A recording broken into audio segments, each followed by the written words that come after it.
After years of effort, Georgia state lawmakers this year passed legislation creating a new process to compensate Georgians wrongfully convicted and jailed. They are going to say in all of these cases that this person committed the crime and they should not be entitled to the money, because the alternative is admitting they did a bad thing.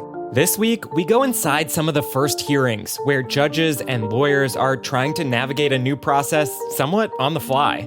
There is a fear of the unknown for everybody as to, well, how much is enough? How much is not enough? What rules are in play?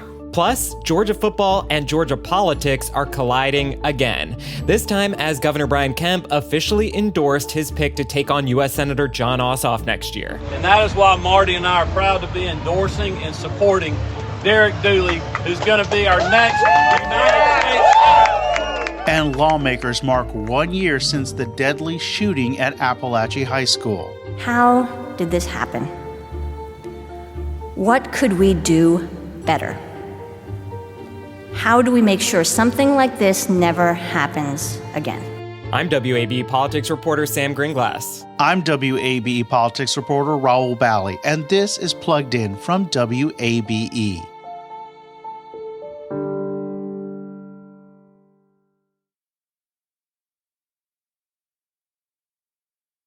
Sam, something we like to do here at WABE is follow up on legislation after it is passed, after it's been signed by the governor, after all the attention has died down, to see how a law is implemented. And one issue that I know you've been following really closely over the last couple of years, actually, is how Georgia compensates those who have served jail time for a conviction that's been overturned. Yeah, we're specifically talking about the process of compensating those who have been wrongfully convicted, served jail time, and then were exonerated or had their convictions overturned. Short story, this used to be a legislative process with lawmakers creating a piece of legislation that would have the name of the person on it with an amount of money they would be compensated. But that has not happened in Georgia since 2022.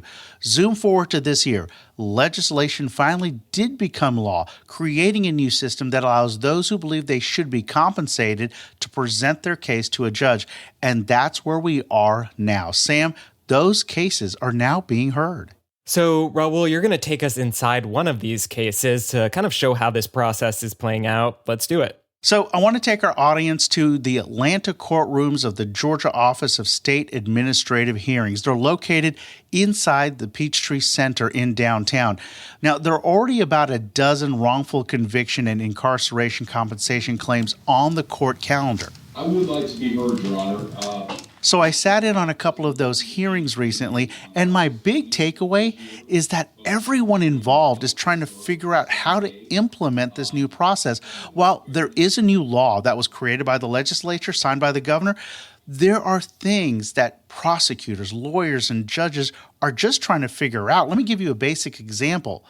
Where should the case be heard? Where the case originated, or in Atlanta because it's going to be the state compensating Georgians? The case you're hearing now in the background involves the 2008 death of a 2-day-old baby in Muskogee County. That's in the Columbus area. Ashley Jordan, who went by a different name then, was accused and convicted of killing her daughter, Mackenzie. Jordan and her then husband would eventually be found guilty of murder and sentenced to life in prison. But there were issues with the trial itself, including a prosecutor telling jurors, quote, "Reasonable doubt does not mean beyond all doubt." The Georgia Supreme Court overturned their convictions in 2020 because of ineffective counsel. The then district attorney then decided not to retry the case. He dropped all the charges. But, Sam, I want to point you to a previous ruling on this case by the Georgia Supreme Court that concluded, quote, "The evidence was sufficient to support the convictions of both." That brings us back to last week, where Ashley Jordan sat in the courtroom asking for compensation for her 12 years in prison.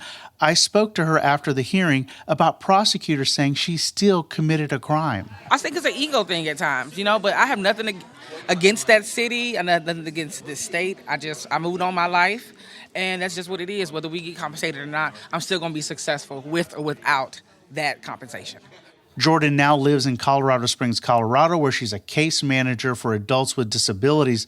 She's seeking more than $1 million, which includes $75,000 for each year she was in prison, along with attorney's fees. Okay, so I can see how some of these cases might be more straightforward than others. This one seems kind of complicated. Tell me more about how this is playing out in the context of this new compensation process. So let's go back into the courtroom where Chattahoochee Judicial Circuit Assistant District Attorney Frederick Lewis brought up where the case should be heard. Here he is appearing on Zoom. Basically, Your Honor, the criminal case took place in Muskogee County. The death of the victim occurred in Muskogee County. The respondent is located in Muskogee County. And moreover, there's no connection whatsoever to Fulton County. And we want this process to abide by those just basic principles. Attorney Andrew Fleischman is representing a number of people making these claims, including Ashley Jordan. So where we are right now is in this process, we have to establish two things. First off, we have to establish preliminary eligibility. That means the person was convicted, they went to prison, the conviction was reversed, and later the case was dismissed or they were acquitted. We established that today. The next step is to establish by a preponderance, 51%, actual innocence. You have to persuade the judge that this person did not commit the crime or that they were justified in committing the crime. So next steps are getting the evidence together, getting ready to go to that hearing, and hoping to persuade the judge at 51% that the defendant is entitled to compensation. But folks are figuring this out as they're going through the process. We've never had criminal hearings at administrative courts before.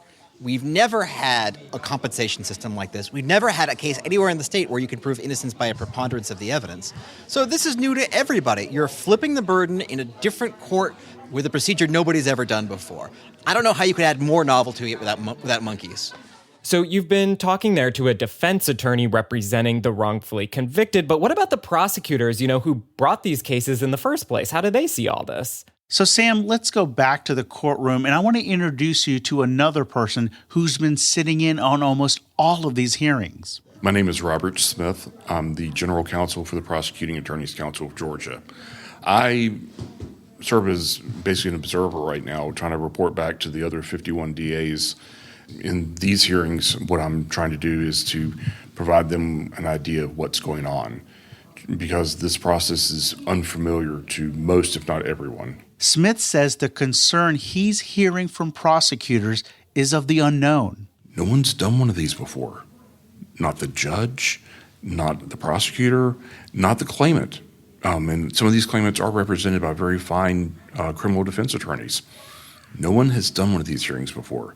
So there is a fear of the unknown for everybody as to, well, how much is enough? How much is not enough? What rules are in play? How can we get our evidence in?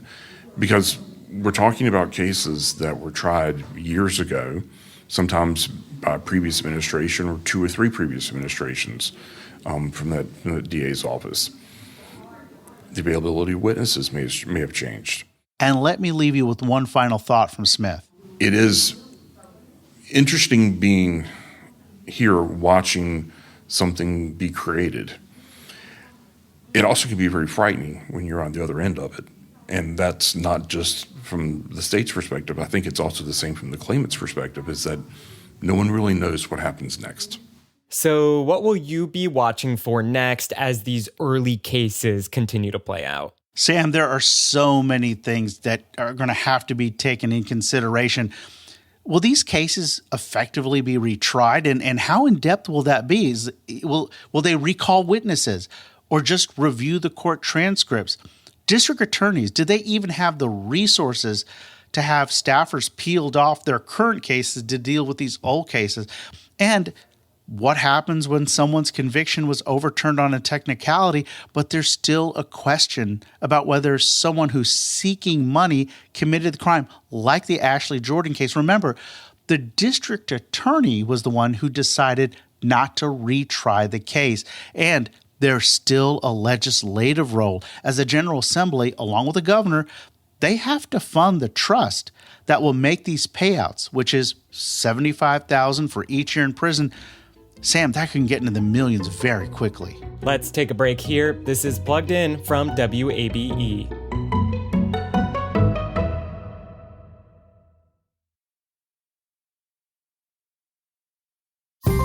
Welcome back to Plugged In from WABE. Rahul, it's September, and that means college football is back. And it also means we're about a year out from the midterm elections. And so this past weekend in Athens, we saw those two worlds once again collide as Governor Brian Kemp publicly endorsed his hand-picked choice to take on Democratic U.S. Senator Jon Ossoff. All right, well, we're here today because we're ready to fire Jon Ossoff from the United States Senate.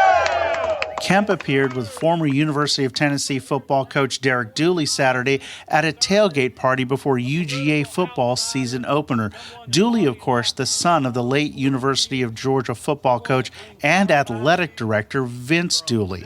Kemp is pushing Dooley over Congressman Mike Collins and Buddy Carter. Now, Rahul, there was one thing that Kemp said at this tailgate that really stood out to me. We need a candidate that I believe that can stay focused on that record, not have to worry about defending their own. I've been saying for, long before I ever knew Derek might get interested in something like this, that I thought this race was really suited for a political outsider. I didn't know who that was going to be, but we know who that is now. So what we're hearing there is Kemp was looking for someone without a record, basically. And this is all reminding me of past elections like, 2020, when Kemp went with political novice Kelly Loeffler for Senate over the wishes of Trump. She did not have a background in politics. And then there's also this continued embrace of college football. For example, former University of Georgia star football player Herschel Walker, who really leaned into his former football glory as a Senate candidate back in 2022, but turned out to be a very imperfect candidate. President Trump has not endorsed anyone yet. Kemp was asked about Trump at the tailgate. Have you talked to the president about today's endorsement? I have. What did he have to say about it? He said, he respects my decision. I've had great conversations with the president. Derek's talked to him as well. I mean, look, he's like everybody else. He's watching the race. Derek has told the president, he goes, look, I'm not asking for your endorsement. I want to earn it, just like he earned mine. So Congressman Mike Collins continues to be respectful toward Governor Kemp, but also attacking Dooley, specifically on Dooley's lack of a voting record in 2016 and 2020 when Trump was on the ballot, something he believes could hurt in November of next year with Trump voters. Collins is also taking pot shots at Dooley's time as Tennessee's head coach, which included 3 losing seasons, and Collins is selling himself as a longtime loyalist to Trump. As for Congressman Buddy Carter, he's also focusing on his ties to Trump, including with a new ad. Trusted at home by conservatives and trusted in Washington by President Trump. Buddy Carter, warrior, great guy. In Congress. A reminder that Trump has already endorsed in Georgia for 2026, backing Lieutenant Governor Burt Jones's run for governor. Next, I want to check in on the ongoing fallout from the departures of top officials at the Centers for Disease Control and Prevention. 2 top officials who resigned last week came to the state capitol to speak out against Health and Human Services Secretary Robert F. Kennedy's management of the Atlanta-based agency. Yeah, the 2 officials spoke alongside Democratic lawmakers as some of their former colleagues, Rahul, held up handmade signs touting the success of vaccines against deadly diseases like influenza, whooping cough, and meningitis.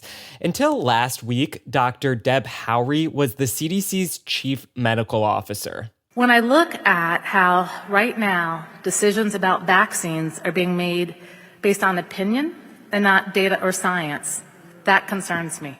Now, in June, Kennedy fired all 17 members of a key panel that makes immunization recommendations and appointed several vaccine skeptics to replace them. The Food and Drug Administration, which is under HHS, also issued new guidelines sharply restricting who can get COVID-19 vaccines. And then Kennedy also moved to oust CDC Director Susan Menares amid disagreements over vaccines.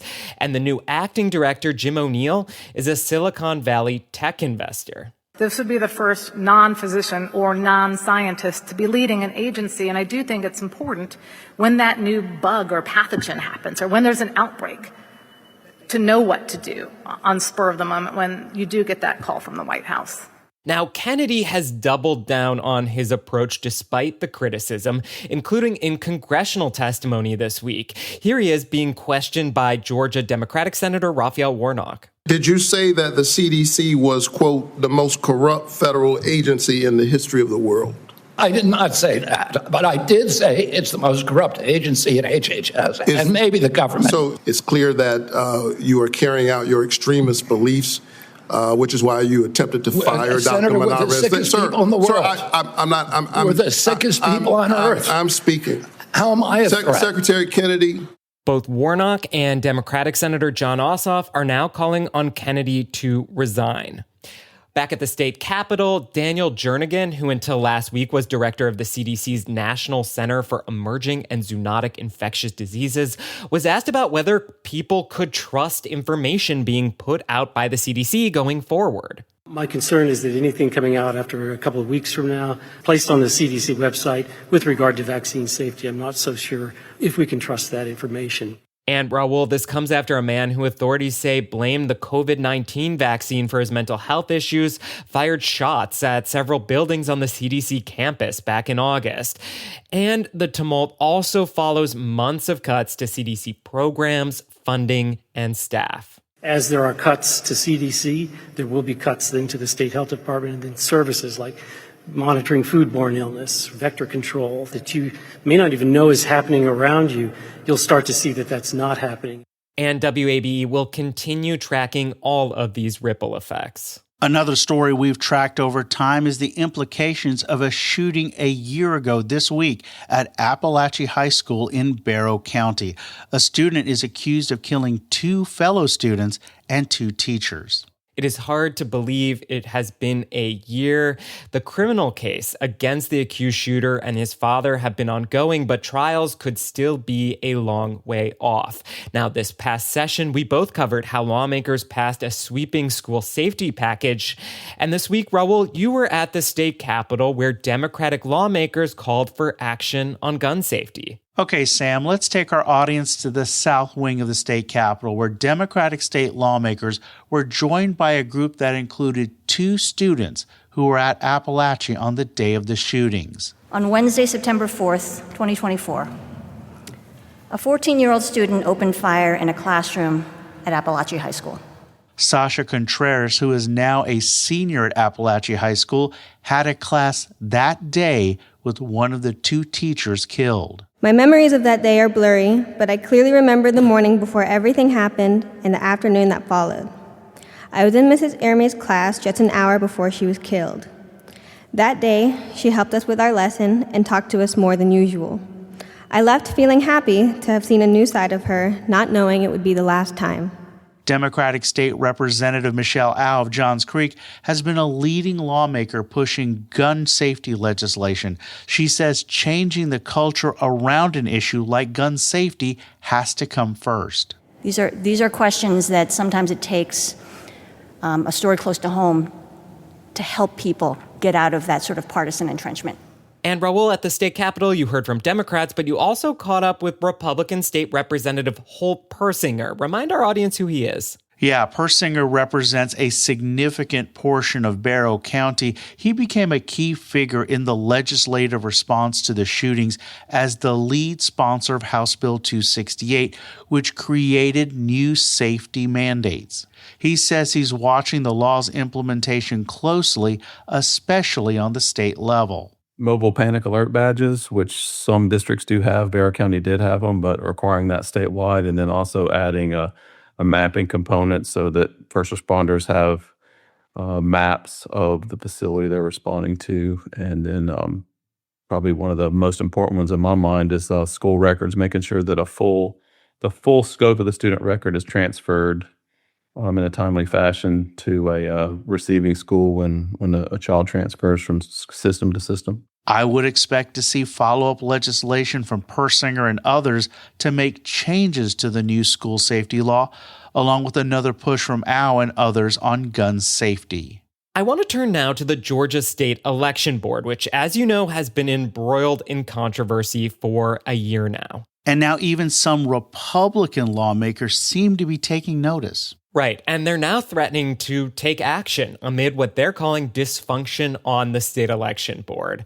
Let's back up here. This summer, a committee of state lawmakers is taking, this broad look at Georgia election procedures. And the latest hearing, it focused on the embattled state election board. That is the 5-member appointed body that's charged with helping enforce and implement Georgia election law. Now, one responsibility of the election board is to adjudicate cases of election law violations.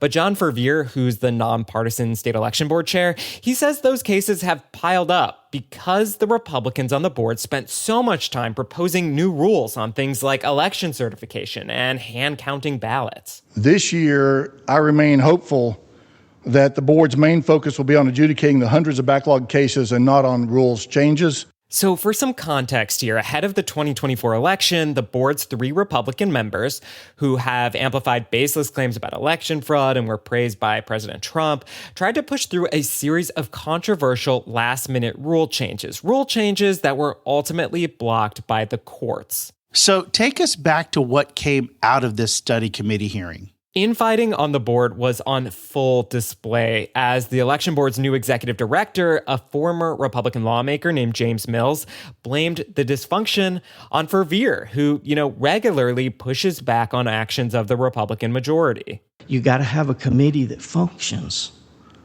And it's a dysfunctional chairman right now, in my opinion. Republican Representative Tim Fleming, who's chairing this election study committee, called the election board dysfunctional. We've seen grandstanding, bombastic rhetoric, and public disputes that have done little to serve voters and have at times undermined the confidence in the system itself. This cannot continue. The State Elections Board must find its way. If it cannot find the way, then this committee and the broader legislative branch will step in and provide the direction that is needed for them to move forward. Now, what action the House would actually take is unclear. One of the 5 election board members, Republican Janelle King, she was appointed by House Speaker John Burns. And so one question for the lawmakers that was not addressed this week, whether Burns stands by his pick amid the turmoil or he'd consider putting someone else in that spot. So that's it for this edition of Plugged In from WABE. Plugged In is produced by Brendan Rivers. Our managing editor is Alex Helmick. Plugged In is available wherever you want to listen. If you listen on demand, head over to the Plugged In feed to subscribe and leave us a rating. You can also now find us on the radio at 90.1 Friday mornings from 9:30 to 10. And remember, as public media faces an uncertain funding stream, you can support this work with a gift at wabe.org/donate. I'm WABE politics reporter Rahul Bali. I'm WABE politics reporter Sam Gringlas. We'll be back next week.